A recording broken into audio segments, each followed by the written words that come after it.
হরে কৃষ্ণা। এক গ্রামে এক ব্রাহ্মণ বাস করতেন। তো ছোট্ট পরিবার। এই ব্রাহ্মণের এক পুত্র সন্তান ছিল। তো এই পুত্র সন্তানকে শিক্ষা লাভের উদ্দেশ্যে গুরুকুলে পাঠিয়েছিলেন। তো যখন ওনার সন্তানকে গুরুকুলে পাঠিয়েছিলেন, গুরুকুলে গিয়ে প্রায় অনেক বছর সেখান থেকে গুরুকুলের যে শিক্ষা, সে শিক্ষা অর্জন করেছিলেন। আর সেই গুরুকুলের শিক্ষা অর্জন করে যখন বাড়ি ফিরেছিলেন, তখন ওনার বাবা তো খুবই খুশি যে এত বছর পরে আমার পুত্র সন্তান বাড়ি ফিরছে, গুরুকুল থেকে শিক্ষা লাভ করে বাড়ি ফিরছে। তো পুত্র খুবই আনন্দে বাড়ি ফিরলেন আর বাবা মায়ের পায়ে প্রণাম করে বাবা মাকে বললেন যে আমি এত বছর গুরুকুলে যা শিক্ষা অর্জন করেছি, সমস্ত শিক্ষা আমি অর্জন করেছি, সব কিছু শিখেছি, আর কোনো কিচ্ছু বাকি নেই। ওনার বাবা শুনে তো খুবই আনন্দ পেলেন। তো বললেন, তাই সত্যি তুমি সবকিছু শিখেছো? পুত্র বলছে, হ্যাঁ বাবা, আমি সত্যি আমি সবকিছু শিখে এসেছি, আর কিচ্ছু বাকি নেই।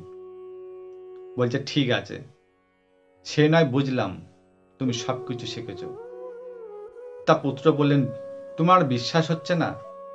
তুমি আমাকে পরীক্ষা করে দেখতেই পারো যে আমি সবকিছু শিখেছি কিনা। তুমি যেখান থেকে যাই প্রশ্ন করবে তাই উত্তর দেব, তুমি জিজ্ঞাসা করতে পারো। বললো, ঠিক আছে, অবশ্যই তোমার প্রশ্ন করব।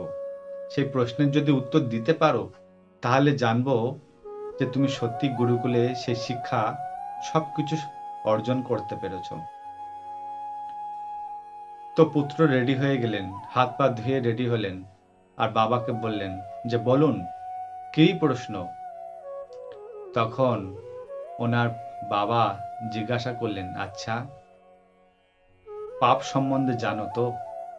পুত্র বললেন, হ্যাঁ, পাপ সম্বন্ধে অবশ্যই জানি।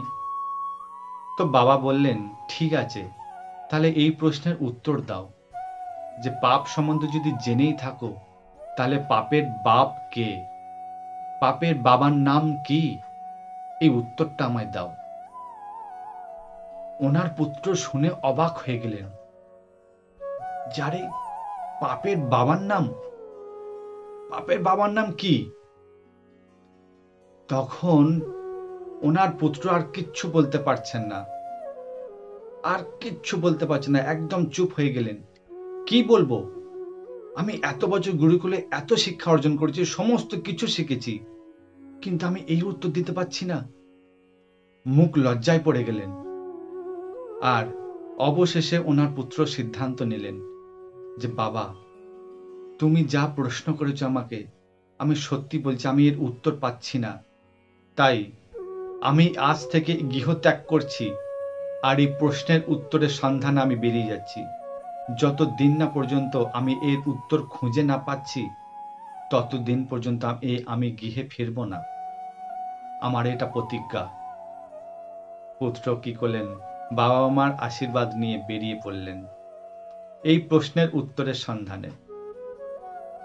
ব্রাহ্মণ পুত্র দেশ দিগান্তর ঘুরে বেড়াচ্ছে, যাকে পাচ্ছে তাকে জিজ্ঞাসা করছে এই প্রশ্ন যে পাপের বাপ কে, পাপের বাবার নাম কি, এর উত্তর আমার চাই। যাকে জিজ্ঞাসা করছে তারাই বলছে যে এর উত্তর আমাদের কাছে নেই। অনেক সময় পেরিয়ে গেল, কিন্তু কোনো এর উত্তর পেলেন না, কেউ এর উত্তর দিতে পারল না। এক সময় এই ব্রাহ্মণ পুত্র এক গ্রামের দিক থেকে যেতে যেতে দেখছে তখন খুব তেষ্টাও পেয়েছে, খিদের জ্বালায় খুব তেষ্টা পেয়েছে, একটু জল যদি পেত তাহলে তৃষ্ণা মিটত। তো দেখছে গ্রামের ভিতরে একটা সুন্দর একটা পরিবেশ, একটা নিরিবিলি জায়গা, খুব সুন্দর মাটির ঘর, যেন সম্পূর্ণ গোবর দিয়ে পুরো একদম পরিষ্কার পরিচ্ছন্ন লেপন দেওয়া আছে। আর বাড়ির ঠিক উঠানে একটা খুব সুন্দর তুলসী মঞ্চ। স্বাভাবিকভাবেই যখন বাড়িতে কোনো তুলসী মঞ্চ থাকে, তখন সেটা কোনো বৈষ্ণবের গৃহ হতে পারে। এই ব্রাহ্মণ পুত্র ভাবলেন, নিশ্চয়ই মনে হচ্ছে এই কুটির হচ্ছে কোনো বৈষ্ণবের গৃহ, নিশ্চয়ই এখানে সুস্বাদু জল আমি পাবো, আমি তৃষ্ণা নিবারণ করতে পারবো। ওই ব্রাহ্মণ পুত্র গৃহে প্রবেশ করলেন, আর উঠানে দাঁড়িয়ে জিজ্ঞাসা করছেন, কেউ কি আছেন? কেউ কি আছেন বাড়িতে? আমার খুব তৃষ্ণা পেয়েছে। ব্রাহ্মণ পুত্র উঠানে দাঁড়িয়ে আছে। কিছুক্ষণ পরে একজন ঘর থেকে মহিলা বেরিয়ে এলেন। আর যেই মহিলা বেরিয়ে এলেন, ব্রাহ্মণ পুত্র ভাবলেন, বাহ, কেউ তো আছে। তো যখন গৃহে থেকে ওই মহিলা বেরিয়ে এলেন, তখন দেখে খুব আনন্দ পেলেন। আরে, সকাল সকাল আমার গৃহে ব্রাহ্মণ পুত্র! আহা, তো আমি তো ধন্য হয়ে গেলাম। আমার গৃহে ব্রাহ্মণ পুত্রের পায়ের ধুলো পড়েছে। ডেকে আসনে বসালেন। আর ওই ব্রাহ্মণ পুত্র বললেন যে, আমার খুব তেষ্টা পেয়েছে, আমি কি এখানে জল পেতে পারি? ওই তো মহিলা খুব আনন্দ পেলেন। হ্যাঁ হ্যাঁ, কেন নয়, জল অবশ্যই পাবো। শুধু জল কেন, ভোজনের ব্যবস্থা করবো আপনার জন্য। বলে গৃহ থেকে জল নিয়ে এলেন। জল নিয়ে এসে সেই জল তেষ্টা মেটালেন ব্রাহ্মণ পুত্র, তৃপ্তি পেলেন। আর বললেন ওই মহিলাকে, আচ্ছা, বলতে পারেন, এত সুন্দর গৃহ, বাড়িতে তুলসী মঞ্চ, আচ্ছা এই গৃহের মালিক কে? তখন তখন ওই মহিলা বললেন যে, এই গৃহের মালিক হচ্ছে আমি, আর এটা বেশ্যারই ঘর, বেশ্যারই গৃহ। যেই না এই কথা বলেছেন, তখন ব্রাহ্মণ পুত্র হায় হায় হায় বলে লাফিয়ে উঠেছেন যে, হায় হায় হায় হায়, আমি আমি এ কি পাপ করে বসলাম? তখন তখন মহিলা ওনাকে বোঝাতে চাইলেন, কিন্তু ব্রাহ্মণ পুত্র শুনতে চাইলেন না। যে হায় হায় হায়, আমি এক প্রশ্নের উত্তরে সারা দেশ দিগন্ত ঘুরে বেড়াচ্ছি, যে পাপের জন্য আমি এই উত্তর খুঁজে বেড়াচ্ছি, আর আমি এসে অবশেষে পাপ করে বসলাম। হে কুলটা, হে কুলটা, তোমার কি একটু বুকে বাঁধলো না আমাকে জল দিতে? তোর আমি অভিশাপ দেব। এই বলে জানা তাই বলতে থাকলেন মহিলাকে। তখনই বেশ্যা মহিলা বলেন, আরে ব্রাহ্মণ পুত্র, আপনি কেন রেগে যাচ্ছেন? আপনি শান্ত হন। আচ্ছা, এক কাজ করুন, আপনার তো পাপ তো যা হবার তো হয়েছেই, এখন আপনি কি করবেন? ব্রাহ্মণ পুত্র বললেন, এখন আমার গঙ্গায় প্রায়শ্চিত্ত করতে হবে এর জন্য, নাহলে আর কোনো উপায় নেই। তো বেশ্যা মহিলা বলে উঠলেন যে, আপনি সেই গঙ্গায় স্নান করে পাপ মুক্ত হবেন, তাহলে আমার আরেকটি নিবেদন রাখুন ব্রাহ্মণ পুত্র, আপনি আমার বাড়িতে ভোজন করে যান, আর আপনার ভোজন দক্ষিণা সহ আপনাকে 20টি স্বর্ণ মুদ্রা দেব। আপনি দরকারে গঙ্গায় 3টে ডুব দিয়ে দেবেন, আপনার পাপ মুক্ত হয়ে যাবে। আপনার পাপ তো হয়েছেই, কিন্তু আপনি যদি ভোজন করে যান তাহলে খুব ভালো হবে। তারপরে আপনি গঙ্গায় গিয়ে 3টে ডুব দিয়ে দেবেন, আপনার পাপ মুক্ত হয়ে যাবে। অনেকক্ষণ পরে ব্রাহ্মণ পুত্র বলেন যে, ঠিকই তো বলেছে, যা তো পাপ হওয়ার তো হয়েই তো গেছে, সেই তো গঙ্গায় আমাকে প্রায়শ্চিত্ত করতেই হবে। তাই না হয় এখানে ভোজন করেই যায়, দক্ষিণাও মিলবে, 20টে স্বর্ণ মুদ্রাও মিলবে, তারপরে আমি গঙ্গায় গিয়ে প্রায়শ্চিত্ত করে নেব। ব্রাহ্মণ রাজি হলেন আর বললেন, ঠিক আছে, যাও, বাড়িতে ঘর থেকে চাল ডাল যা কিছু সবজি টবজি আছে সব আমার কাছে দিয়ে যাও, আমি নিজে হাতে পরিপাক করে আমি নিজে ভোজন করব। তো সমস্ত কিছু ঘর থেকে নিয়ে এসে দিলেন। দিতে এসেই ওই বেশ্যা মহিলা বলছেন, হে ব্রাহ্মণ পুত্র, আমার আরেকটি মনের ইচ্ছা, যে আপনি নিজে কেন বানাবেন? পাপ তো করেছেন, গঙ্গায় তো আপনার প্রায়শ্চিত্ত করতেই তো হবে সেই, তাই আমি নয় নিজে যদি এই পরিপাক বানিয়ে দিই, তাহলে আপনি ভোজন গ্রহণ করুন না, আমার হাতে ব্রাহ্মণ পুত্রের ভোজন হবে, এ তো আমার বড় সৌভাগ্য। তার থেকে না হয় আপনি ভোজন বানিয়ে নিন, আর আপনাকে তার ভোজন স্বরূপ আপনাকে 50টি স্বর্ণ মুদ্রা দেব। আপনি তারপর 4টি ডুব দিয়ে দেবেন গঙ্গায় গিয়ে, আপনার প্রায়শ্চিত্ত হয়ে যাবে, সমস্ত পাপ ধুয়ে যাবে। ব্রাহ্মণ পুত্র অনেকক্ষণ মনে মনে চিন্তা করলেন, ঠিকই তো বলেছে, যদি উনি ভোজন করে আমাকে খাওয়াতে চায় তাহলে খাওয়াক, আমি না হয় তার বদলে 50টি স্বর্ণ মুদ্রা পাবো, আর গঙ্গায় গিয়ে প্রায়শ্চিত্ত করে নেব। বলে রাজি হলেন।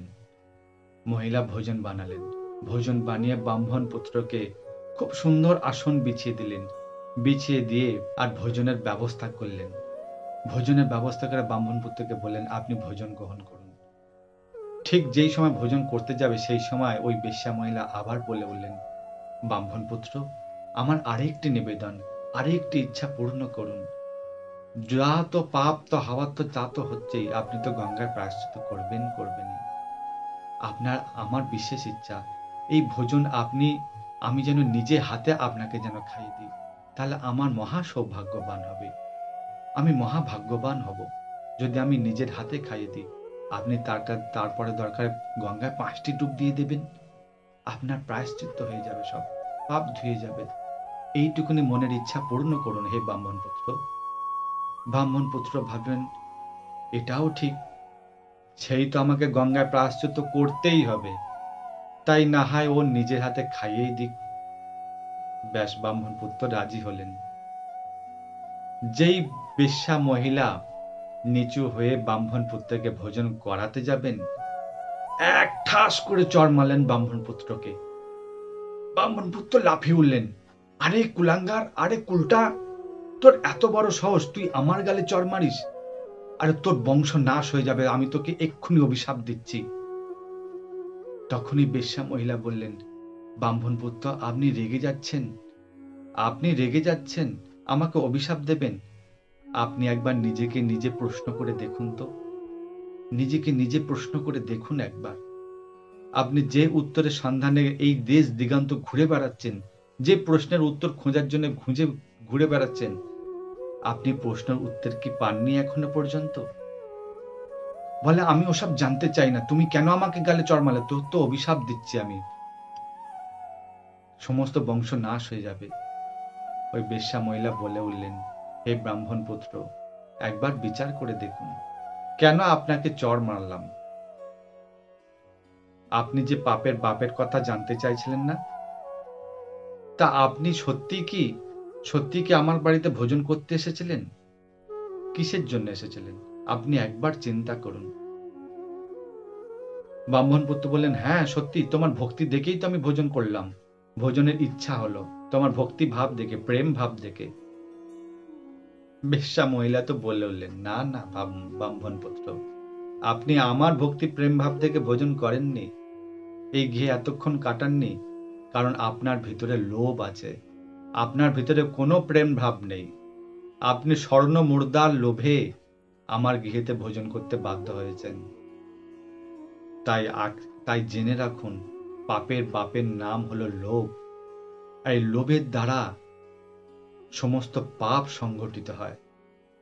লোভ উৎপন্ন হলেই পাপ সংগঠিত হয়, পাপের দ্বারা পরিচালিত হয় এই লোভ। তাই হে ব্রাহ্মণ পুত্র, আপনি লোভের বশবর্তী হয়ে এইসব করেছেন। তাই জেনে রাখুন, যে প্রশ্নের উত্তর জানতে চেয়েছিলেন তা হলো পাপের বাপ হলো লোভ। এই লোভকে মন থেকে দূরীভূত করুন, তাহলে সমস্ত পাপও দূরীভূত হয়ে যাবে। ব্রাহ্মণ পুত্র তো শুনে তো অবাক, মনে মনে অনুশোচনা করতে থাকলেন। সত্যি ঠিকই বলেছেন এই বেশ্যা মহিলা, আমার চোখ খুলে দিয়েছে। আমি লোভের বশবর্তী হয়ে, স্বর্ণ মুর্দার লোভের বশবর্তী হয়ে আমি এক বেশ্যার হাত থেকে আমি নিজে ভোজন গ্রহণ করেছি আর নিজের পাপকে বাড়িয়ে তুলেছি। তাই এই লোভকে ত্যাগ করতে হবে। লোভের কারণেই আমাদের যত পাপ পরিচালিত হয়ে থাকে নিজেদের জীবনে। আর কিচ্ছু বললেন না ব্রাহ্মণ পুত্র, বাড়ির দিকে প্রত্যাবর্তন করলেন, চলে গেলেন। কি বুঝলেন আপনারা এই ভিডিওর মাধ্যমে, এই কাহিনীর মাধ্যমে? যে লোভ, এই লোভই কিন্তু আমাদের পাপের পথকে ডেকে নিয়ে আসে, পাপের পথকে প্রশস্ত করে তোলে এই লোভ। মন থেকে লোভকে ত্যাগ করুন, তাহলে সমস্ত পাপও দূরীভূত হয়ে যাবে। কেমন লাগলো এই কাহিনী? যদি ভালো লাগে তাহলে বেশি করে এই কাহিনী শেয়ার করুন। আর এইরকম সুন্দর সুন্দর কাহিনী এবং লীলা কথা শুনতে চ্যানেলটিকে অবশ্যই সাবস্ক্রাইব করে রাখুন। দেখা হচ্ছে পরের অন্য কোনো লীলা কথা নিয়ে। ভালো থাকবেন, সুস্থ থাকবেন। হরে কৃষ্ণা।